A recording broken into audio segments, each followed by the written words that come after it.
Academics does definitely take its toll. And I'll be the first to tell you, because it's taken its toll on me 100%. Today's conversation, today's chat is all about burnout. I'll basically delve into exactly what it is, my experience with burnout as well, and of course, I think most importantly, how you can sort of prevent it from impacting you negatively, and of course, reducing your chances at success here. So what is burnout? Burnout is essentially exhaustion, a sort of deep exhaustion that is caused by just a lot of stress that sort of compounds over time. A lot of stress, a lot of anxiety, and a lot of fatigue.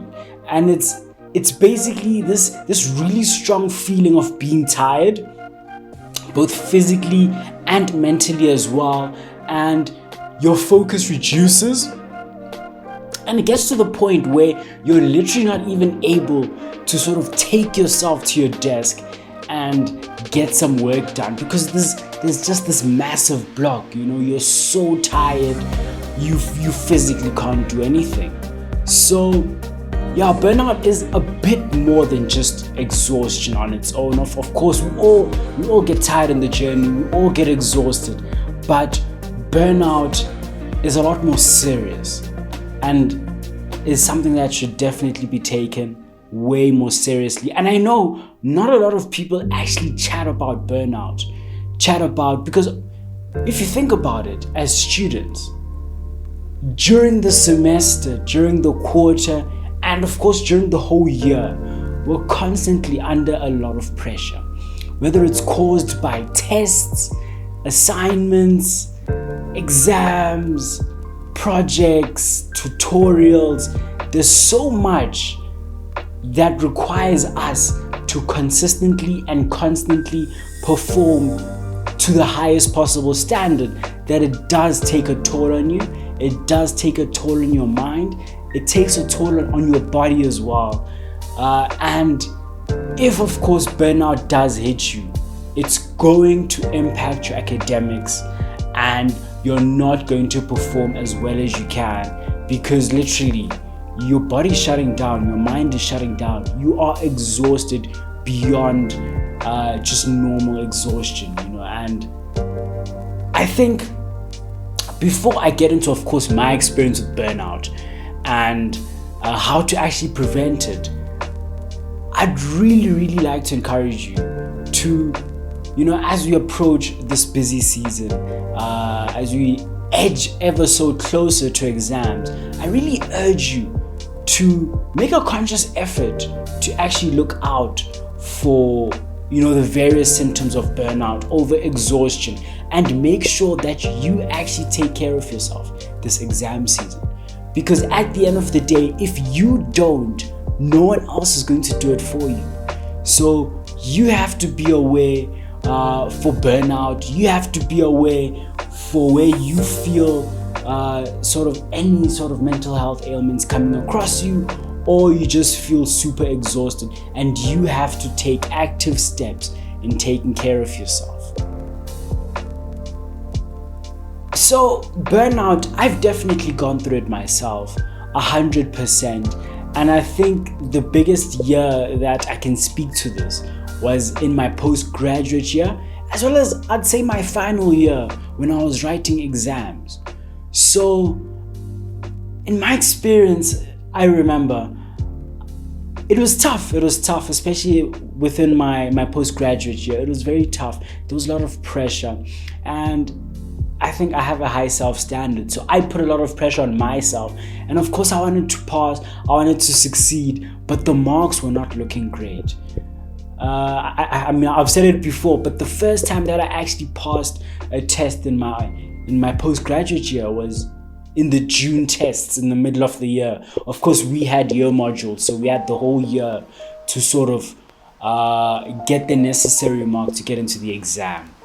And the first one I passed was in June, but before that it was intense. It was a lot of pressure, and I think it just ended up being a journey to get exam entrance, because the program was so demanding. It was incredibly demanding.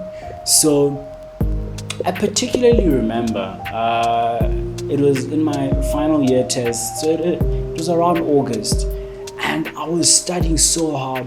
I was pushing so hard, but there was a lot of pressure on me to actually get the necessary marks that I needed to pass. Not even just to pass, but to get into the exam. I needed that exam entrance, and I knew I needed to perform sort of higher than I ever have. So obviously there was that pressure, and over the whole year we had just been studying. Literally, we didn't have many breaks, because I think the postgraduate program is so packed.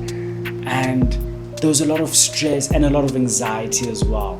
So there came a night where I was hit by burnout, and when it hits you, I was beyond exhausted. I couldn't study.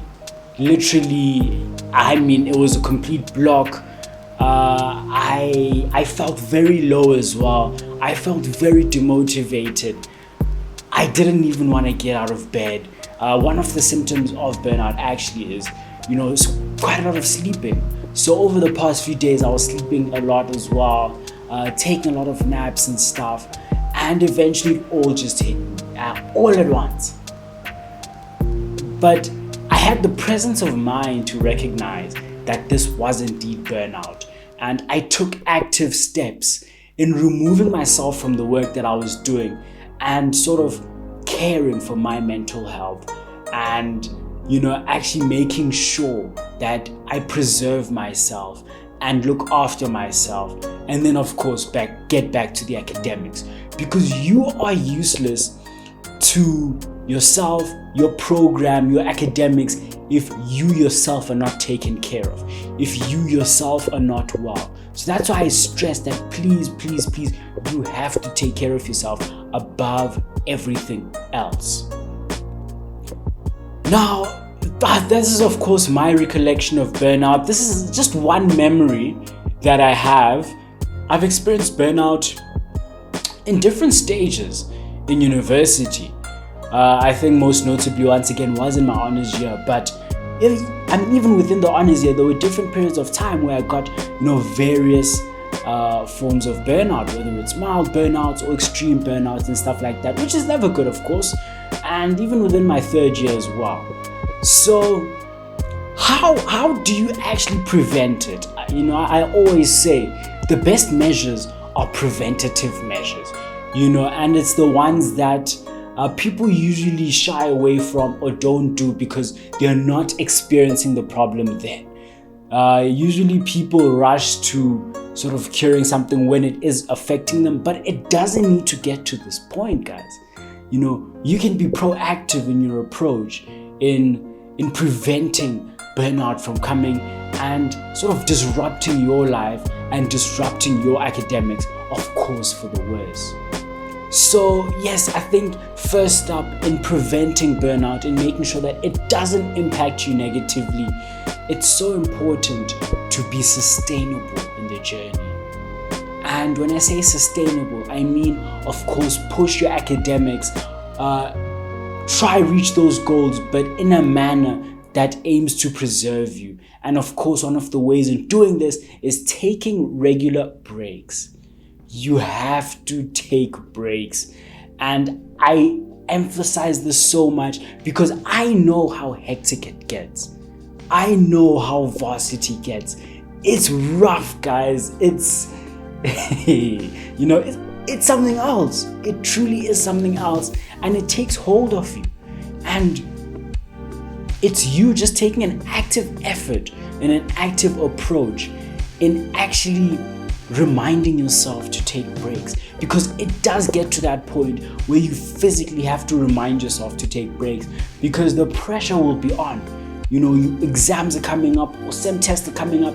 You need to get results you need to study, you're so behind, there's so much going wrong, so much is happening, and in and amongst all of this, you have to have the presence of mind to rest. Because if you don't do it for yourself, once again, nobody is going to do it for you.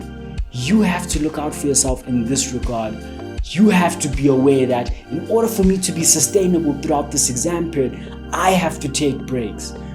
Both between when I study and at least weekly and evenings as well. You have to take breaks.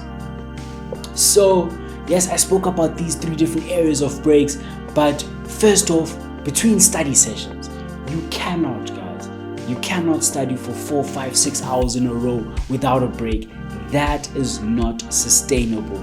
You will not keep that up, and you will eventually burn out because you're not giving your mind time to rest. You're not giving your body time to rest. And it will impact your academics. I don't care how much work you have, but between study sessions, take short breaks. Give your mind time to decompress and to absorb the content that you've just studied. And sleep as well is a big form of rest. Whether you prefer to study throughout the night, sleep in the morning or during the day, or sleep at night, guys, you have to get your hours of sleep in. Because if you are not sleeping, your mind is constantly working, you are going to get tired, you are going to get exhausted, frustrated, stressed, and then burn out. Trust me, guys, you have to sleep because this allows your body and your mind to rest and recharge for the next day of high performance. And of course, on a weekly basis, you have to at least set aside 1 day or half a day to rest. Please, so important. And when I say rest, I mean you cannot touch any book. You can't touch academics. You don't touch your laptop unless you're watching series. You have to remove yourself. And do this during exam season, when it's busy, when it's most busy, because I understand you have a lot of work to do. I've been there. I know what you're going through. But if you don't rest on a weekly basis, if you don't give yourself time to do the activities you enjoy, you love as well, if you don't do this for yourself, first of all, no one else will. And secondly, once again, you'll burn out, guys. You'll burn out, it's not sustainable, and you won't reach your academic goals that you strive towards. And I want you guys to get there. So please make time to rest. And I would also suggest you build sustainable habits. Build sustainable habits that essentially allow you in the times of greater stress to de-stress yourself in a short period of time and then get back to it. And it can be literally as simple as you just going to take a shower for 30 minutes when you're overwhelmed and then coming back to it, or just watching a small episode when you're super overwhelmed, tired, you can't get anything in your brain. Just having the presence of mind and understanding that you are stressed and overwhelmed, instilling that habit of this is what I do when I'm stressed and overwhelmed for a short period of time, and then I get back to it. Sort of try and create those little things for yourself in order to make things a bit more manageable for yourself. And I think very important as well is the things you consume. And a lot of people actually don't pay attention to this one because it's very easy to overlook the food you eat. I mean, food is food, but you eating junk food or not getting the necessary nutrients. You're talking about your proteins, you're talking about your veggies, you're talking about all these different things that create a balanced diet. You not getting in the necessary proteins does affect your brain, it affects your mind, it affects your performance as well, it affects your recovery. So when I say look after yourself, this includes eating the right foods, making sure you get enough nutrients, making sure, of course, you're looking after yourself and getting in the right foods, even though it may be a bit more effort, but trust me, in the long run, it's going to help you out and you are going to perform better in exams. So yeah, this is burnout, guys. Of course, I'm just touching on it. There's so much more that I could have gone into. If, of course, you want to hear more about it, please do your own research or hit me up and let me know to chat more about this. I think it's definitely a very important topic. Actually, someone did actually ask me to chat on this, so I thought, you know what, let me make a video on this. Let me break it down for you guys. Also, just bring in my personal experience and, you know, give you practical tips on how to prevent burnout. But yeah, I hope this has helped you. I hope this has sort of aided you in your journey. You know, I know it's a busy season. It's tough. It's about to go down, but you got this.